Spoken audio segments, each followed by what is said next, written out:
আসসালামু আলাইকুম। Launcher vessel Bangladesh YouTube channel আরেকটি ভিডিওতে আপনাদেরকে স্বাগত জানাচ্ছি। ভিডিওতে দেখতে পাচ্ছেন রিবডি হওয়া নতুন রূপে জাহিদ চার নৌযানটিকে অনেকটাই নতুন লুকে ফিরেছে। এখন চলছে জাহাজটির ভিতরের সার্টিফিকেট সেটার কাজ এবং সামনের আউটলুক তৈরি করার কাজ ইতিমধ্যে কিন্তু শুরু হয়ে গিয়েছে। এবার দেখতে কিন্তু অনেকটাই জাহিদ ৮-এর মতো দেখা যাচ্ছে জাহিদ চার নৌযানটিকেও। নৌযানটি বেশ কিছুদিন ধরেই কিন্তু চেয়ারম্যান ডকইয়ার্ডে কিন্তু রয়েছে।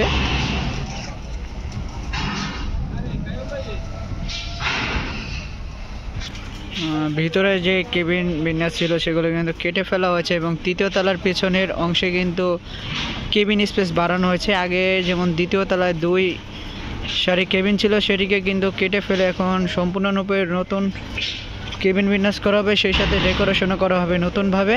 আর আগে যেমন 2 সারি কেবিন ছিল সেটিকে কেটে এখন 4 সারি করা হবে এবং তৃতীয় তলার পিছনে কিন্তু কেবিন এবং নিচতলায় কিন্তু হালের সামনের অংশটিও কিন্তু পরিবর্তন করে এবং নতুনভাবে ফেন্ডার বানানো হবে। এবং দেখতে পাচ্ছেন যে পিছনে যে জাহিদ চার একটু বাঁকা শেপের ছিল, সেই বাঁকা জাহিদ চারকে কিন্তু এবার আর দেখা যাবে না। নতুন রূপে নতুনভাবে এক জাহিদ চারের আগমন ঘটবে নৌ সেক্টরে।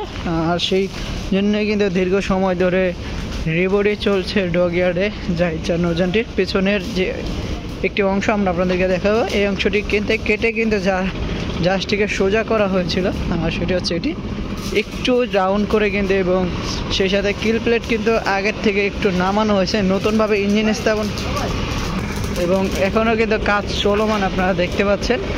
আর এই হচ্ছে প্রপেলার সেফট, এখানে 2টি সুকান 2টি প্রপেলার থাকে ইঞ্জিনে এবং জাহিদ চারে কিন্তু জন্য কিন্তু 2টি 550 চায়না ব্র্যান্ডের উইসাই ইঞ্জিন কিন্তু খুব শীঘ্রই ডকইয়ার্ডে চলে আসবে। আর এই হচ্ছে জাহিদ 4 লঞ্চের ব্যাক ভিউ।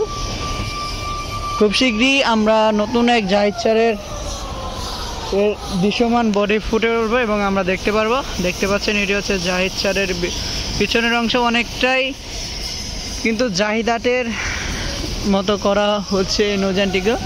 আর আমরা ভিতরে কাজ চলমান, সেজন্য ভিতরে আপডেট দিতে পারলাম না, এই জন্য দুঃখিত। সবাইকে অসংখ্য ধন্যবাদ এতক্ষণ আমাদের সাথে থাকার জন্য। সবাই সুস্থ থাকবেন, ভালো থাকবেন। আসসালামু আলাইকুম।